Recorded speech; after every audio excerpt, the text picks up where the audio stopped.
Alors certains me disent, et certains non des moindres, j'entendais une fois M. Bayrou qui disait « mais ça n'est pas de la faute de l'euro si nous avons un commerce extérieur déficitaire, ça n'est pas de la faute de l'euro si nous perdons des emplois, regardez l'Allemagne.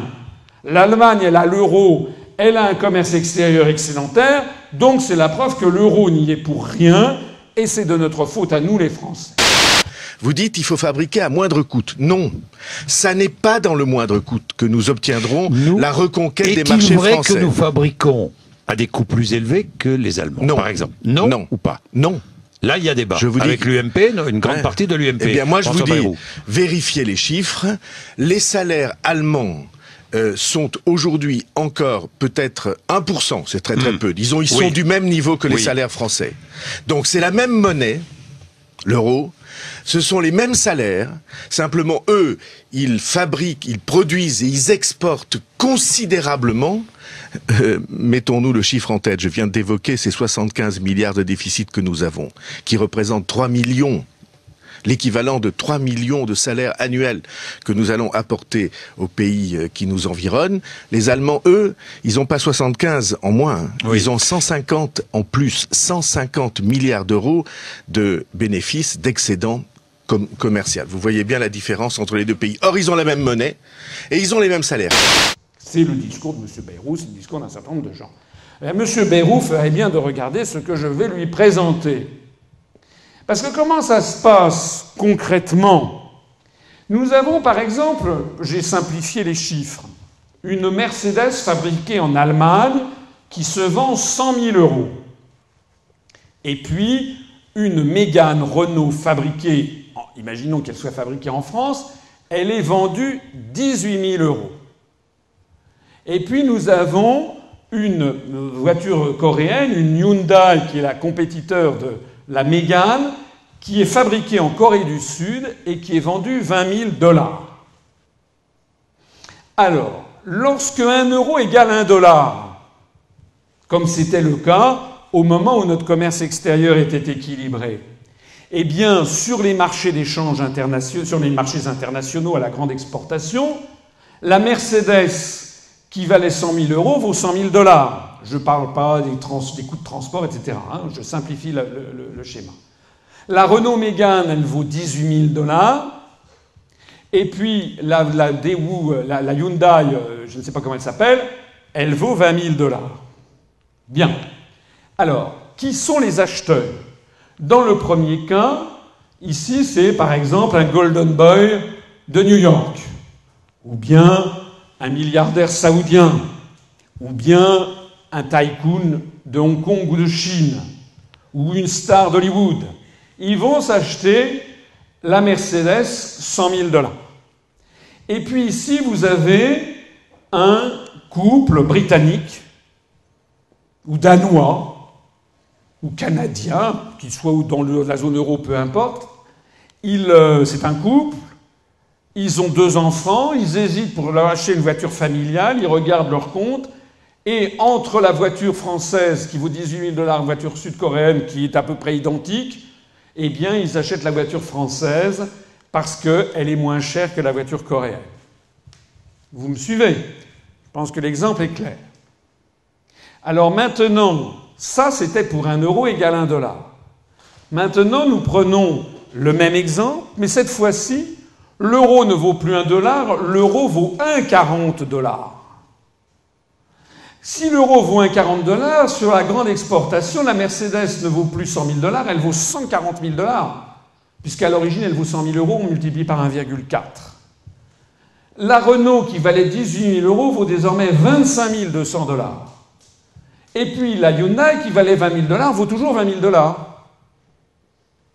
Alors qu'est-ce qui se passe? Il se passe que le Golden Boy de New York, le tycoon chinois, la star hollywoodienne, le cheikh des Émirats arabes unis, il va acheter la Mercedes 140 000 $ parce qu'il s'en fiche, lui. Il a plein d'argent, ce qu'il veut, c'est acheter un statut social. Et donc, la Mercedes, elle valait 100 000 $, elle vaut 140 000 $, tant mieux, je vais l'acheter encore plus. Résultat des courses, Daimler-Benz gagne 40% de plus. Mais maintenant, le couple qui a des problèmes financiers, eh bien lui, il ne va plus acheter la Renault, il va acheter la Hyundai. Parce que la Renault, maintenant, elle vaut beaucoup plus cher que la Hyundai. Et lui, ce qu'il cherche, c'est d'avoir une voiture 4 places, 4 portes, avec le minimum avec un certain nombre d'équipements. Et il se fiche éperdument d'acheter une Renault, il cherche simplement le meilleur rapport qualité-prix. Et donc Renault va perdre des parts de marché. Donc vous avez, sur cet exemple que j'espère clair, exactement la situation de la France et de l'Allemagne. Ça veut dire quoi? Ça veut dire que nous n'avons pas la même compétitivité. Nous n'avons pas les mêmes produits. Nous n'avons pas la même industrie. Nous n'avons pas les mêmes niches industrielles que les Allemands. La belle affaire. Alors M. Bayrou, il peut, et pas seulement lui, mais lui notamment, et tous les pseudo-experts qui viennent culpabiliser les Français, ben oui, on ne fabrique pas des Mercedes. Ah! Eh ben oui, on ne fabrique pas des Mercedes. Voilà. Oui, M. Bayrou, c'est vrai. Mea culpa, mea maxima culpa, nous ne fabriquons pas de Mercedes. Alors on fait quoi? On va mourir parce qu'on va nous dire que nous sommes moins bien que les Allemands? Ben non. Ça veut dire que nous, il nous faut notre monnaie à nous, qui nous permet de maintenir la compétitivité de l'industrie française. Tout est là. Une forte augmentation des exportations allemandes d'automobiles et de machines-outils a aidé la zone euro à réduire de moitié son déficit commercial avec le reste du monde. L'Europe, qui recherche vraiment en ce moment des sources de croissance, ne doit pas, pour ainsi dire, saboter elle-même ses propres sources de croissance. Dans l'industrie automobile, tout type de véhicule participe à la croissance et à l'innovation. Un secteur en crise, les constructeurs français souffrent d'un déficit de compétitivité, de surcapacité.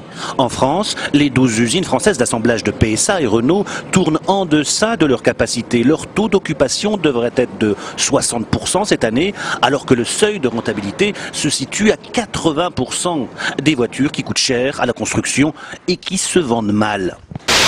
Alors ce chef d'entreprise prévient, si l'euro continue de grimper, deux possibilités, soit se délocaliser en Asie ou en Amérique du Sud, soit réduire ses coûts, notamment salariaux. On peut parler de licenciement, continuer à redimensionner une entreprise et effectivement perdre tellement de marchés que pour les reconquérir ensuite, c'est très compliqué sur le marché international. Pour ce patron, pas de doute, une monnaie forte met en péril les 2300 emplois de son entreprise. Donc on touche du doigt ici ce problème fondamental, une monnaie, c'est un peuple, c'est aussi une économie, c'est que le taux de change extérieur de la monnaie actuellement favorise l'industrie allemande, alors qu'en réalité, elle détruit l'industrie française ou l'industrie italienne. Et on le sait, plus l'euro est fort, plus l'industrie allemande engrange des bénéfices, jusqu'au niveau à peu près de 1 euro pour $1,50, $1,60, plus les industries françaises ou italiennes s'autodétruisent au-dessus de 1 euro pour $1. Et ceci est dû à des choses qui sont totalement structurelles, qui sont dues à des problèmes de ce qui remonte sur des décennies et des décennies que l'on ne peut pas changer. Actuellement, 1 euro vaut $1,35, $1,30, plus ou moins 0,10. Le taux de change de compétitivité de l'industrie française est de l'ordre de 1 euro pour $1. Ça veut dire que l'euro est actuellement environ 30 à 35% trop cher pour la compétitivité intrinsèque de l'économie française. En clair, la perte d'une politique monétaire indépendante a fait perdre à la France la maîtrise d'une politique de taux de change externe compatible avec la compétitivité de l'industrie française, qui n'est pas la même que la compétitivité de l'industrie allemande, et M. Bayrou n'y pourra rien changer.